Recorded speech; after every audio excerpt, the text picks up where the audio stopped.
Welcome back to my channel. இன்னைக்கு நம்ம என்ன பார்க்க போறோம்னா ஆப்பிள் பஜ்ஜி தான் பார்க்க போறோம். இதுக்கு நான் ஆப்பிள் எடுத்து வச்சிருக்கேன். 1 கப் மைதா மாவு எடுத்து வச்சிருக்கேன். இப்போ நம்ம வந்து பேட்டர் ரெடி பண்ணிக்கலாம். ஆப்பிள் வந்து நல்லா வாஷ் பண்ணிட்டு தோலோடவே ரவுண்ட் ஷேப்ல கட் பண்ணி எடுத்துக்கலாம்.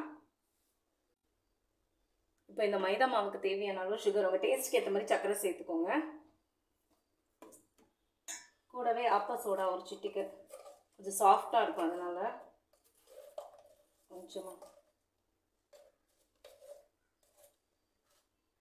கொஞ்சமா ஆப்ப சோடா இது ரெண்டுத்தையும் நல்லா மிக்ஸ் பண்ணிட்டு தண்ணி சேர்த்து லம்ஸ் இல்லாமல் நம்ம பஜ்ஜி மாவு பதத்துக்கு கரைச்சிக்கலாம்.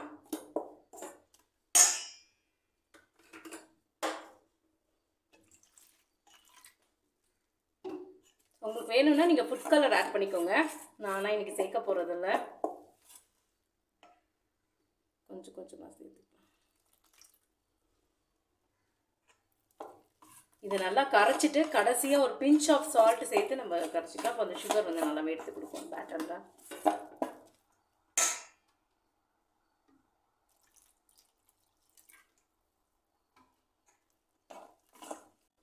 ஸோ இந்த ஸ்டேஜில் நான் ஒரு பிஞ்ச் ஆஃப் சால்ட் சேர்க்குறேன்.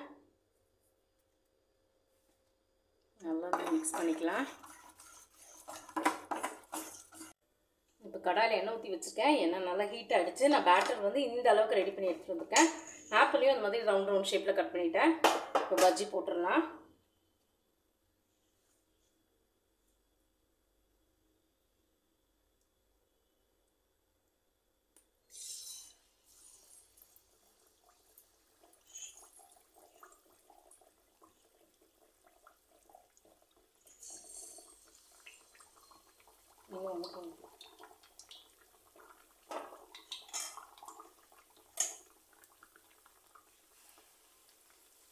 நல்லா வேகட்டும்.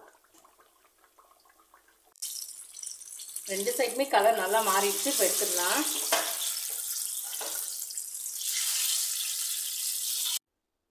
ரொம்பவே டேஸ்டியான ஆப்பிள் ஸ்வீட் பஜ்ஜி ரெடி ஆயிடுச்சு. நீங்களும் ட்ரை பண்ணி பாருங்கள். குழந்தைங்களுக்கும் கண்டிப்பாக பிடிக்கும். ஈவினிங் டீ டைம் ஸ்நாக்காக செஞ்சு கொடுத்தீங்கன்னா ரொம்பவே லைக் பண்ணி சாப்பிடுவாங்க. இந்த வீடியோ பிடிச்சிருந்தா லைக் பண்ணுங்கள், ஷேர் பண்ணுங்கள், சப்ஸ்கிரைப் பண்ணுங்கள். தேங்க்யூ.